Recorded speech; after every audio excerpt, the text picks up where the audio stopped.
Well, folks, thank you for tuning in for another episode of Living in Marda Loop. Today I am here with the wonderful Dr. Lindsay Irwin.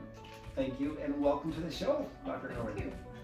And Dr. Irwin is the owner of Marda Loop Naturopathic and Wellness Clinic. Great. Well, again, thanks for being on the show. And so I have always been, of course, interested in wellness and naturopathic health. And my wife goes to a naturopathic doctor. Nice. I have in the past. Yes. So I have a vague idea of what you do and maybe your offerings to your clinic. And I look forward to exploring a little bit, maybe to begin with Dr. Lindsay. Yes. What motivated you to open this clinic? Well, this clinic specifically, I've practiced in a few different places in Calgary, and then I had the opportunity to practice in Marda Loop for a brief period of time, and I just loved it. I loved the area. I haven't lived here before. I was in different areas, and I fell in love with it, and I found this space, and it was very quick. I was like, yep, let's open it. Well, and how long ago was that? That was 2011, so it's been 9 years. Well, 2011, yes. And I see, I just out in the lobby, and I see you have a massage therapist, Lisa Walker, with you. Yes.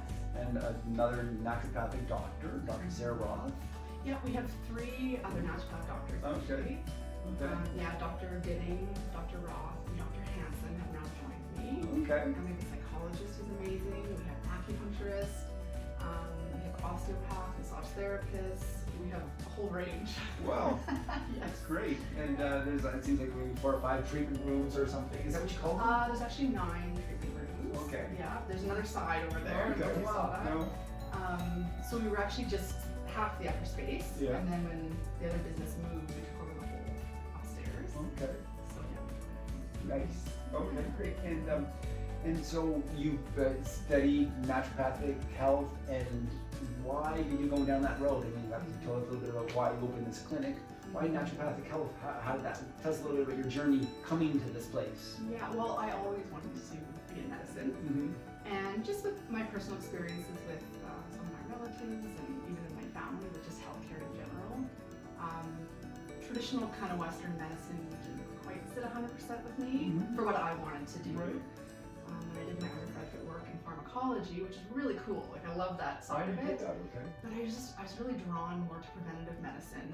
And that more like what we call now functional medicine. Right. But I just think that's where naturopathic medicine shines. And Western medicine is great, but it's very acute oriented. Right. And I really wanted to work on the prevention piece and really supporting people and helping them with that aspect of their health. Right. More than just being more reactive or in that area.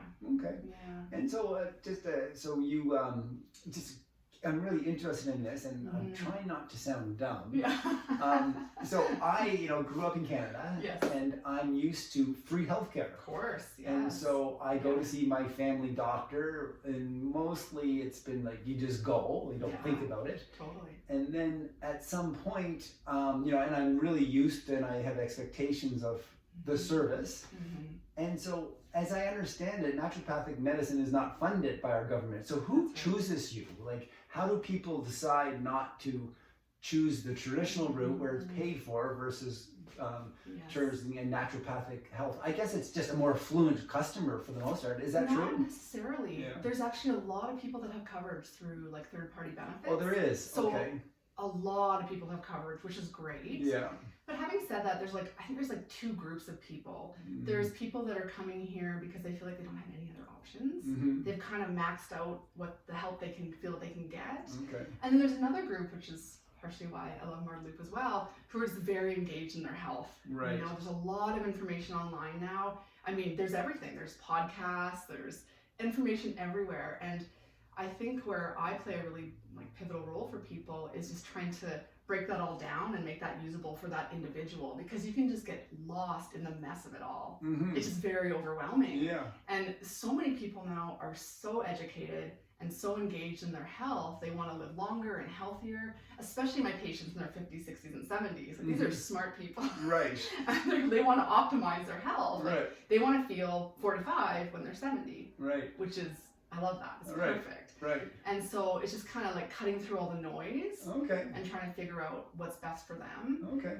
And then just also also in Western medicine, because people are very limited as far as time, like an initial appointment with me is an hour and a half, which can seem like an eternity. So that would like exclude a lot of potential people, maybe they'll self-exclude, maybe even. Maybe. Yeah. I mean, people sometimes think that's a long time, but there's so much to talk about individually, right? Like your health history, what are your goals? Like, what are you doing now? Are you on medication? Are you taking supplements? What are you eating? How are you sleeping? Are you exercising? Right. You know, and these are things that some people have never been asked. Right? Yeah, of course. And so that's really, but a lot of people are covered.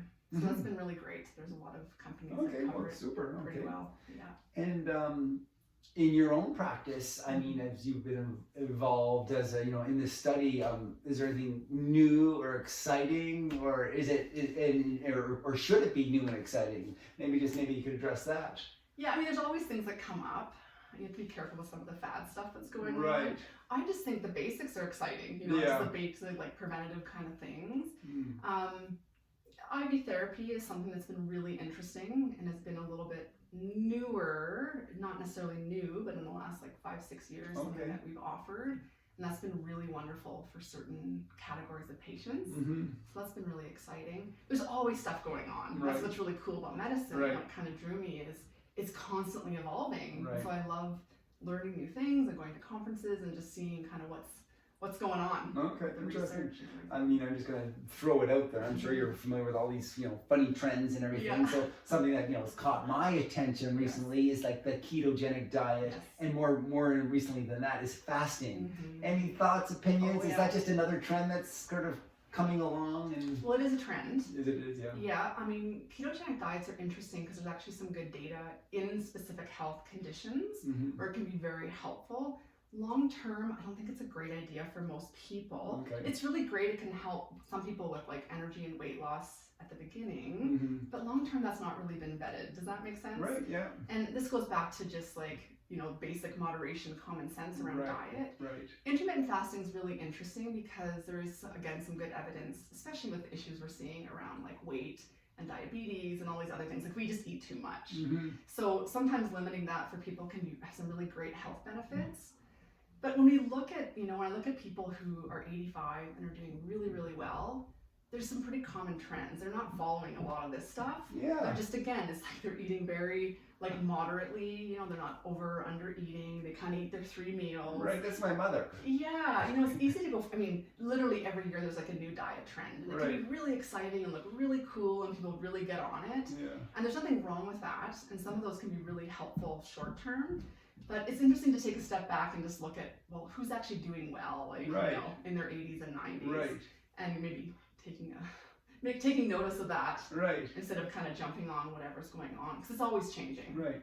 So, yeah. So I'm interested, my mother, like she's 84, healthy as anything for the most part, and 3 square meals a day was her lifelong thing. Yeah. And, but now, so here I am like 53. I think I'm the youngest of the baby boom generation. Yes. So they're between 70 and my age. Yes. And like we have this idea, or at least I do, that I'm going to live, and I've said for a long time that I plan to live to be 116. Yes.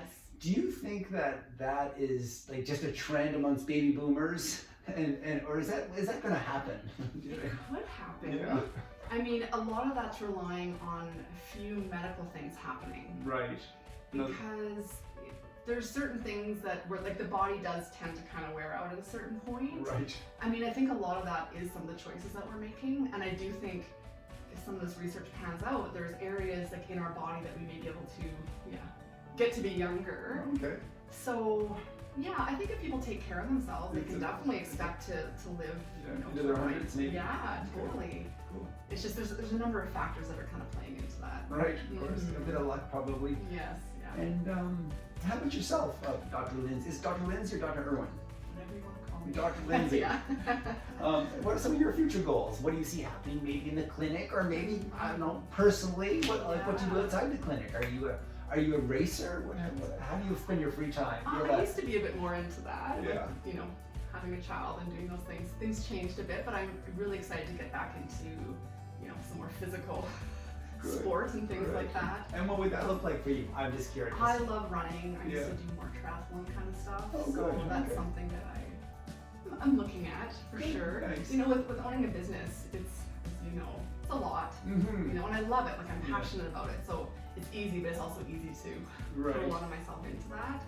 100%. You know, as far as the clinic, I'm very happy. I've loved being able to handpick who comes in. Right. And really, I mean, we have amazing therapists here, so I'm very excited about that. I'm excited about how we can all collaborate together and keep moving forward with that.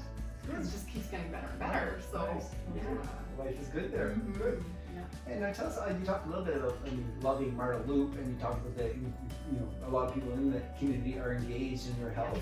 Yeah. I guess, is that what you most love about Marda Loop? What else do you love about the community?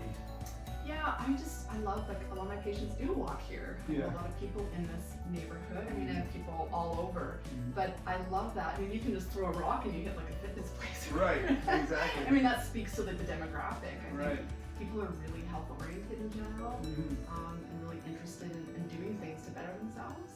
So I think that's partially why it's been so successful here. It's just been a really nice fit.